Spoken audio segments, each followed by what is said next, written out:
Assalamualaikum warahmatullahi wabarakatuh. Perkenalkan kami mahasiswa-mahasiswi dari Universitas Balikpapan untuk Fakultas Ekonomi Prodi Manajemen Angkatan 2018. Kami dari kelas A2 Manajemen, ada saya Alivia Tirasabita, Miftahul Kahamiana, Dini Afrilia, Nurul Komaria, dan Muhammad Safrian. Kami akan mempresentasikan terkait pengertian teori organisasi untuk mata kuliah teori organisasi yang dibimbing oleh dosen Bapak Dwi Taufik. Di sini saya akan menjelaskan tentang pengertian teori. Teori adalah suatu ilmu pengetahuan yang telah diuji kebenarannya. Teori adalah suatu kerangka yang merupakan alat pikir untuk membantu suatu rumusan tertentu yang bisa dikembangkan.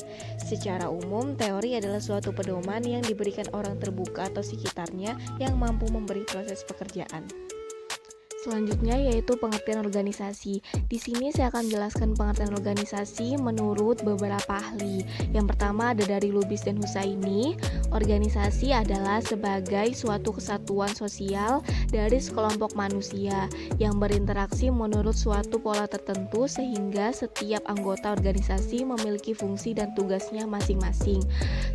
Yang sebagai satu kesatuan mempunyai tujuan tertentu dan mempunyai batas-batas yang jelas. Selanjutnya menurut Sutarto, organisasi adalah sistem yang saling berpengaruh antar orang dalam kelompok yang bekerja sama untuk mencapai tujuan tertentu. Selanjutnya, menurut Chester E. Barnard, organisasi adalah merupakan suatu sistem aktivitas kerjasama yang dilakukan oleh dua orang atau lebih. Jadi, kesimpulan dari teori organisasi adalah penugasan orang-orang ke dalam fungsi pekerjaan yang harus dilakukan agar terjadi aktivitas kerjasama dalam mencapai tujuan. Kemudian, ada 3 definisi yang menyarankan tentang teori organisasi. Yang pertama, teori secara logika, meliputi konsep, asumsi, dan generalisasi. Yang kedua, fungsi teori yang utama adalah untuk menguraikan, menjelaskan, dan memprediksi keteraturan di dalam perilaku. Yang ketiga, teori adalah keseluruhan yang menstimulasi dan memadu pengembangan pengetahuan berkelanjutan. Kemudian, jenis tujuan organisasi bagi pelaksanaan dan pengambilan keputusan. Yang pertama, sasaran lingkungan, yaitu kondisi di mana suatu organisasi lain yang terdapat pada lingkungannya. Yang kedua, sasaran output, yaitu menunjukkan bentuk dan banyaknya output yang akan dihasilkan oleh organisasi.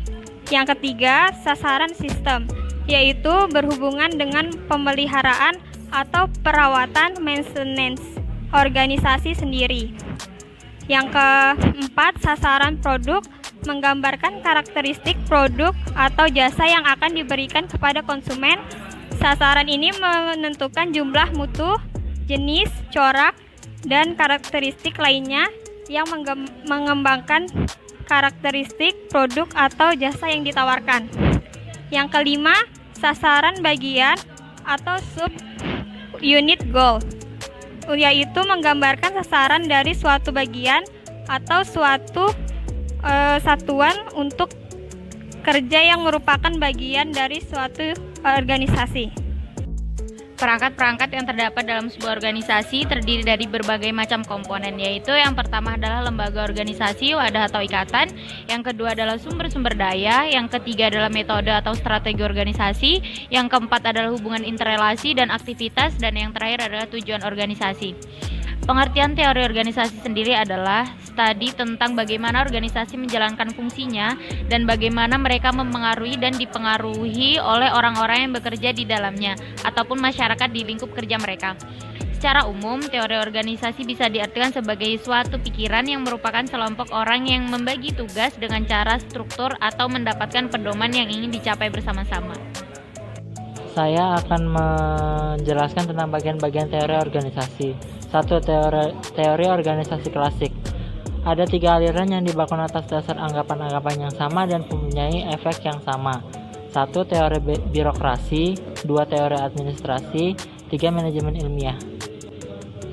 2. Organisasi neoklasik. Dalam hal pembagian kerja, teori neoklasik telah mengemukakan perlunya hal-hal sebagai berikut. 1. Partisipasi, perluasan kerja, dan manajemen bottom up. 3. Teori organisasi modern. Teori organisasi modern ditandai dengan lahirnya gerakan kontingensi yang dipelopori Herbert Simon, yang menyatakan bahwa teori organisasi perlu melebihi prinsip-prinsip yang dangkal dan terlalu disederhanakan lagi. Suatu kajian mengenai kondisi yang di bawahnya dapat diterapkan prinsip yang saling bersaing. Kemudian saya akan menjelaskan terkait unsur-unsur organisasi. Jadi unsur-unsur organisasi itu yang pertama sebagai wadah kita atau tempat untuk bekerja sama. Kemudian yang kedua, menjadikan organisasi sebagai proses kerjasama sedikitnya antar dua orang. Yang ketiga, organisasi memiliki kedudukan yang jelas tugasnya sesuai masing-masing tupoksi. Kemudian yang ketiga, dari organisasi itu sendiri akan ada tujuan tertentu. Unsur-unsur pendukungnya ada 7, seperti yang sering kita kenal dengan manusia, human, kemudian kerjasama, teamwork, tujuan bersama, peralatan, lingkungan, kekayaan alam, kerangka atau konstruksi mental organisasi itu sendiri.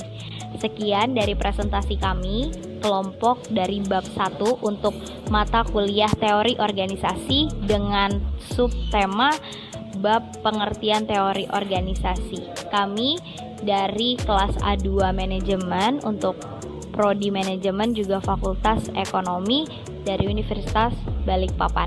Terima kasih. Wassalamualaikum warahmatullahi wabarakatuh.